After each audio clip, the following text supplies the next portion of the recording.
오늘도 다양한 외신들 나왔습니다. 주말 사이에 나왔던 외신들 함께 보여드리도록 하겠는데요. 일단 미국 트럼프 우선주의가 더욱더 색채가 짙어지고 있습니다. 재무장관을 임명했는데 과연 어떤 성격을 짙고 있는지 함께 보여드리도록 하겠고요. 두 번째로는 그럼으로 인해서 삼성전자가 더욱더 위기에 빠졌다라는 논평이 나왔습니다. 과연 어떤 내용들이 있는지 깊이 있게 들어가 보시죠. 오늘의 첫 번째 외신입니다. 파이낸셜 타임스의 기사입니다. 외신도 주목한 삼성전자의 위기입니다. 그동안 혹독한 시험을 치르고 있다라고 평가가 나왔고 HBM 경쟁에서 SK하이닉스에 밀리고 있다라는 이유 등등이 담겨 있는데요. 어떤 이유들이 있는지는 저희가 조금 더 구체적으로 들어가 보도록 하겠습니다. 이재용이 삼성의 지휘봉을 잡은 지 10년이 지난 지금 삼성의 3세대 기업 후계자 이재용은 사업가로서 가장 혹독한 시험을 받고 있다는 영국의 경제지 파이낸셜 타임스가 보도했습니다. 크게 세 가지 이유 때문인데요. 들어가 본다면 먼저 반도체, 삼성전자가 AI 반도체 부진으로 어려움을 겪고 있다고 짚었습니다. 왜냐, 세계 최대 메모리 칩 제조업체이라는 건 인정하지만 AI 반도체인 HBM에서는 SK하이닉스에 뒤처졌다라고 평가했기 때문입니다. 두 번째는 직원들의 불만과 자사주 매입 발표 이후에도 올해 주가가 30% 이상 하락하는 등 투자자들의 불만도 커지고 있다라는 점. 마지막으로 도널드 트럼프의 승리는 한국의 경제 전망에도 불확실성을 불어넣어줬다라는 점을 큰 요소로 짚었습니다. 한편 젠슨 황 CEO가 삼성전자의 AI 메모리 칩 반도체 인증을 위해서 최대한 빠르게 작업 중이라고 블룸버그 TV에 나와서 23일 날 언급했기 때문에 과연 이게 게임 체인저가 될 수 있을지도 주목해 보셔도 좋겠습니다. 삼성전자의 논평에 대해서 첫 번째 기사 알아봤습니다. 두 번째 기사 넘어가 보시죠. 두 번째로는 CNBC에서 나왔습니다. 미국의 재무장관 베센트가 지명이 됐습니다. 그런데 이 베센트라는 사람은 IR에는 파멸의 기계다라고 말할 정도로 조금 더 미국 우선주의에 가까운 색깔을 갖고 있는 사람입니다. 과연 어떤 환상의 호흡을 또 트럼프와 보여줄지 들여다보시죠. 도널드 트럼프 미국 대통령 당선인이 재무부 장관 후보자로 스콧 베센트를 지명을 했습니다. 오른쪽에 보이시는 인물인데요. 재무부는 미국 행정부 내의 최고위 경제 정책 부처입니다. 다시 말해서 세금과 국가부채, 금융 규제부터 경제 외교까지 다양한 분야에서 막대한 권한을 행사하는 부처입니다. 스콧 베센트는 헤지펀드 키스퀘어 그룹 창업자이기도 한데요. 고양이에게 생선을 맡긴 셈입니다. 올해 대선 기간 유세에 자주 등장했고 트럼프 당선인을 위한 모금 행사를 주최하며 거액의 선거 자금을 끌어모으는데 주도적인 역할을 한 인물입니다. 그리고 반도체 생산 보조금 지급에 대해서 자원 배분의 왜곡 그리고 파멸의 기계라고 비판한 대표적인 IRA의 개혁론자 중 하나입니다. 그래서 외신에서는 베센트가 트럼프 당선인이 대선 캠페인 기간 내놓은 보편적인 관세 공약을 실행하는 데 주력할 것으로 보인다고 분석하고 있습니다. 과연 이 부분이 어떤 국내 기업에게 영향을 미칠 수 있을지 고려해서 손실을 피하시는 것도 중요해 보입니다.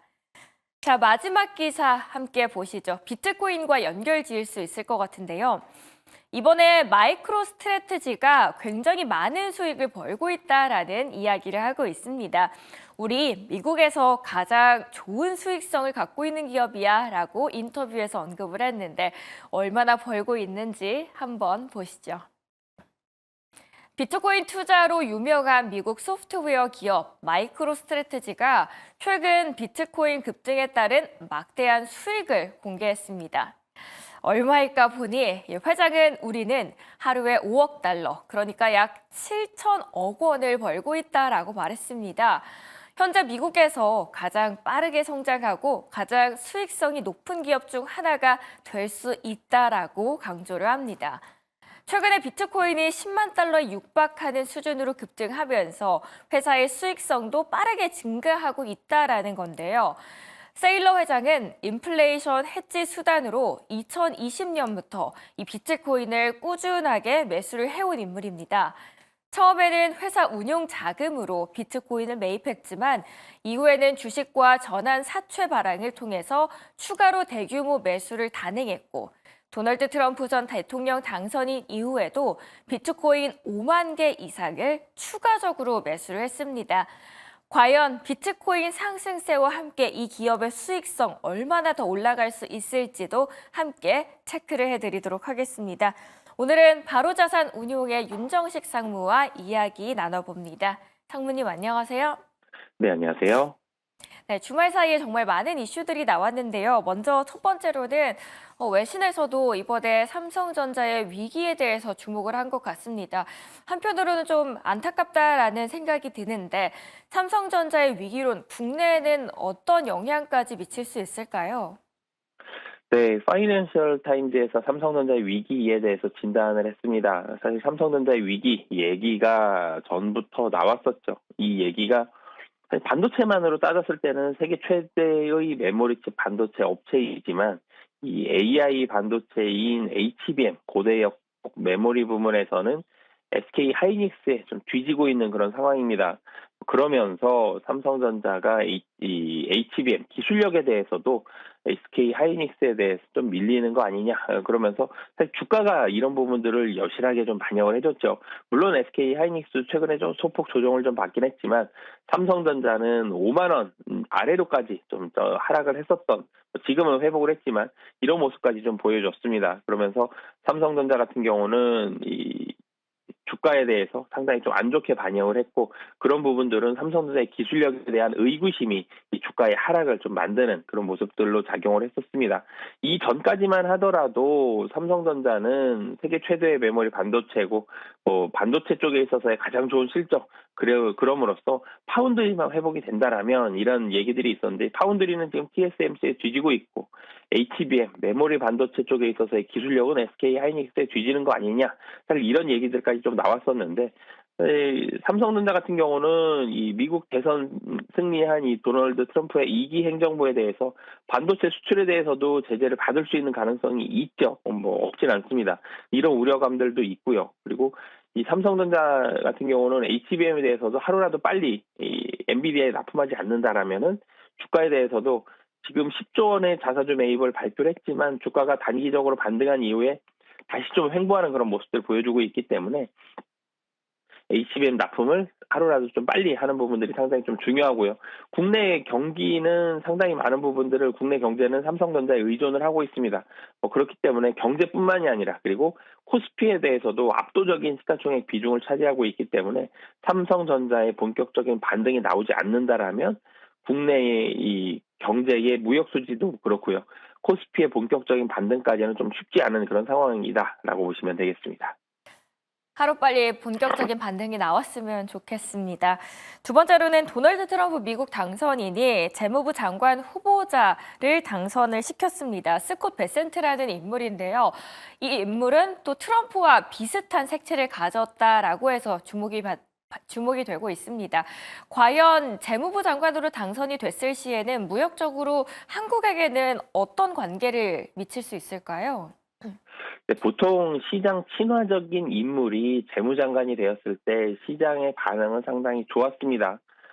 이 베센트도 헤지펀드죠. 키스웨어 그룹의 최고 경영자이면서 여기에 창업자인 이 베센트이기 때문에 사실 시장 반응이 상당히 좀 좋았어야 되는데 이번에는 그런 반응들보다는 가까스로 좀 승리를 했다. 앞으로의 무역 관계는 어떻게 될 것인가 이런 부분들을 훨씬 더 많이 주목을 하고 있는데요. 물론 트럼프 행정부 내에서 트럼프가 지명한 인물들이 지금 계속적으로 장관 자리에 임명이 되고 있는데 이 장관에 임명이 된 인물들이 공통점들이 있죠. 최근 들어서 상당히 충성심이 강하다라는 것과 그리고 트럼프의 정책을 상당히 잘 따른다는 것. 이런 부분들인데 트럼프 정책 중에 대표적인 게 고용무역주의죠. 이 민족주의적인 성격이 상당히 강한 트럼프이기 때문에 백인 우월주의적인 성격이고 그리고 민족주의적인 성격이 상당히 강하고 그러면서 사실 이전 트럼프로 대표되는 단어 중에 하나가 IRA입니다. 이 IRA에 이 가장 크게 개편을 하면서 미국 보호무역을 강화했었던 인물 중에 하나죠. 이 베센트의 이런 이 모습들이 보편적 관세라 그러죠. 뭐 사실 대부분의 나라들이 이제는 관세를 상당히 강하게 지불을 하면서 미국에 진입을 해야 된다라는 점. 좀 전에도 제가 삼성전자 말씀을 드렸지만 미국으로 진입을 하게 되는 대표적인 이런 산업들 국내로 따졌을 때는 뭐 반도체라든지 자동차, 철강 이런 종목들, 이런 이 업종들에 대해서는 이 베센트 지명이 상당히 좀 부담스러운 그런 상황이 됐다라고 보시면 되겠고요. 물론 트럼프 행정부는 내년에 이 트럼프 행정부가 시작을 하게 됩니다. 그렇지만 금년부터 이런 베센트의 이 재무장관 지명에 대해서 국내 기업들은 이런 부분들에 대해서 대응책을 마련하기 위해 상당히 좀 바쁘게 움직이고 있고 보호무역주의가 좀 더 힘을 받고 좀 더 탄력을 받는 그런 상황들이 앞으로 진행이 될 가능성이 상당히 좀 높다라고 보시면 되겠습니다. 네, 보편적인 속도의 관세가 더 탄력이 붙을 수도 있다라고 이야기를 하셨습니다. 마지막으로는 비트코인 투자로 유명한 기업 중 하나입니다. 마이크로 스트래테지인데요. 이 기업이 최근에 비트코인 상승세에 따라서 막대한 수익을 가지고 있다라고 공개를 했습니다. 앞으로도 가상화폐 더 올라간다라고 할 시에는 마이크로 스트래테지의 수익성도 더 커질 것 같은데 그럼 이쯤에서도 매수하는 고민하시는 분들을 위해서는 어떤 조언을 해주실까요? 네, 이 마이크로 스트래티지 본업보다는 비트코인 주가에 따라서 사실 마이크로 스트래티지는 소프트웨어 업체입니다. 근데 소프트웨어 무언가 개발이라든지 로열티라든지 이런 부분들보다는 이 비트코인의 주가로 인해서 주가 상승으로 인해서 주가가 상당히 좀 많이 올라가는 그런 모습들을 보여줬는데요. 비트코인 평가액이 무려 2주간 7조 5천억이 증가하면서 주가가 상당히 좀 빨리 상승을 하는 그런 모습들을 보여줬습니다. 비트코인의 가격이 단기간에 떨어지기보다는 횡보하거나 소폭 더 상승할 그런 가능성이 현재로서는 좀 더 높은 상황이죠. 트럼프 2기 행정부가 비트코인에 대해서 가상 자산에 대해서 상당히 우호적인 입장이기 때문에 추가적인 이런 긍정적인 뷰가 지금은 나와 있는 그런 상황이지만 이 비트코인의 가격이 단기간에 좀 빠르게 올랐다라는 점 이런 부분들이는 좀 부담스럽기 때문에 또 조정받을 가능성도 좀 열어는 놔야 되겠죠. 그렇기 때문에 마이크로 스트래티지의 주가 단기간에도 많이 올랐습니다. 비트코인은 더 많이 올랐고요. 뭐 이런 부분들은 분명히 시장에선 주의를 해야 되는 그런 상황이다. 앞으로의 비트코인 변동성에 따라서 비트코인 변동성의 가능성은 뭐 충분히 좀 열어놔야 된다라는 개인적인 입장이고요. 뭐 그렇기 때문에 마이크로 스트래티지의 주가도 단기간에 등락에 대한 가능성 좀 열어놔야 된다라고 보시면 되겠습니다. 네, 그 변동성에도 한 번쯤 다시 유의하시면 좋겠습니다. 지금까지 바로자산운용의 윤정식 상무와 이야기 나눠봤습니다. 이어서는 특징주들 만나러 가겠습니다. 김기은 아나운서가 전해드립니다.